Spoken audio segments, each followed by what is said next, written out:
How's it? Welcome back to the channel. So I had this great article sent in to me by, I'm going to call him my friend. Granted, we've only talked a few times, but this guy, Hawaiian Ryan, who's this big-time local radio DJ here.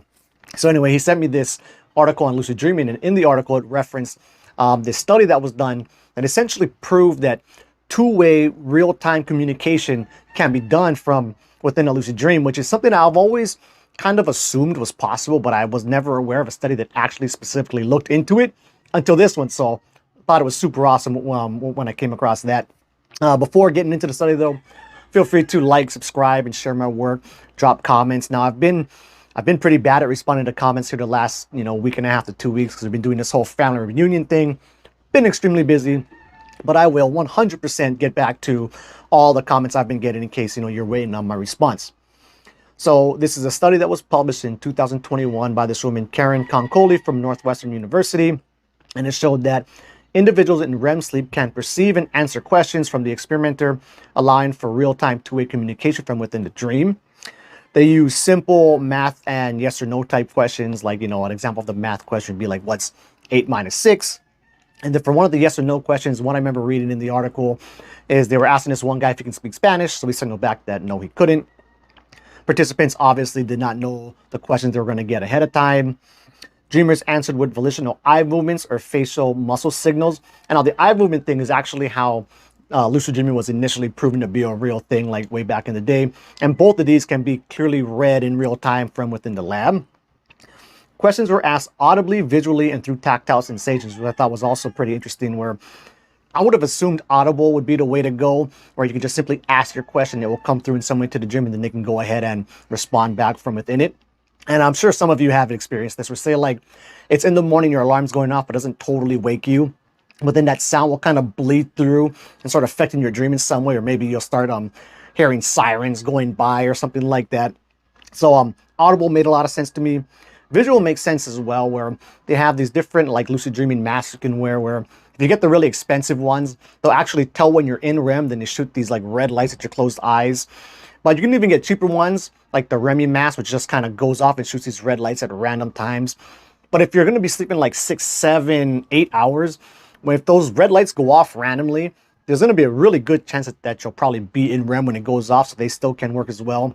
And I've had some success with this over the years, where typically you'll be in a dream, and if it is going to work, start to notice that things get really glistening or shiny, or sometimes like there'll be this red tint that kind of starts falling over the dream scene, and then that can be a cue for you to go ahead and do your reality check and hopefully get lucid.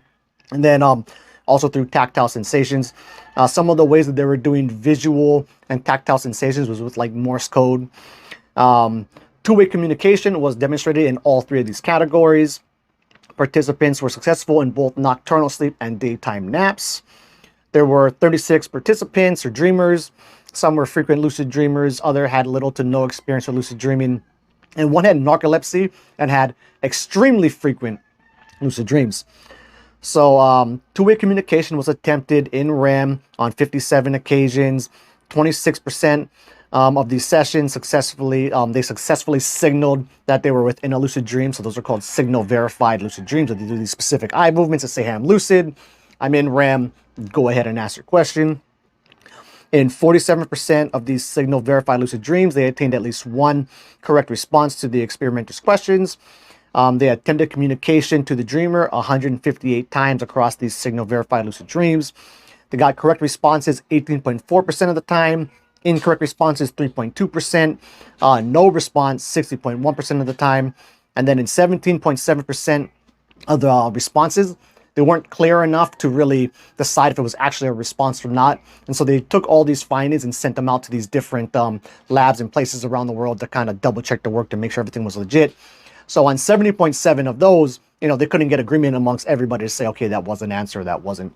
And then also interesting, they tried asking questions in non-lucid dreams as well. So there was 379 attempts made. There was one correct answer, which I thought was pretty cool. One incorrect answer, 11 ambiguous responses, and then 366 no responses. But I don't know, man. I thought this was super cool. Something I used to do to my kids a lot is when I would see them in a dream, I would go and like whisper in their ears, like, "Hey, are you dreaming? Get lucid. Do your reality check." And it never worked. A decent amount of the time, I just would wake them up and would feel bad that I woke them up out of their sleep.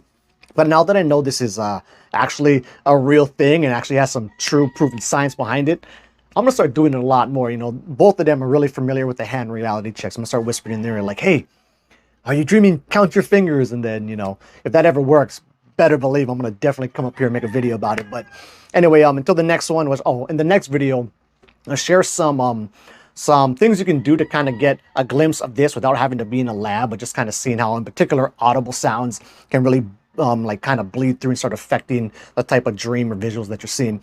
So I'll share that next. But until that video, keep the lucid dreaming practice legit.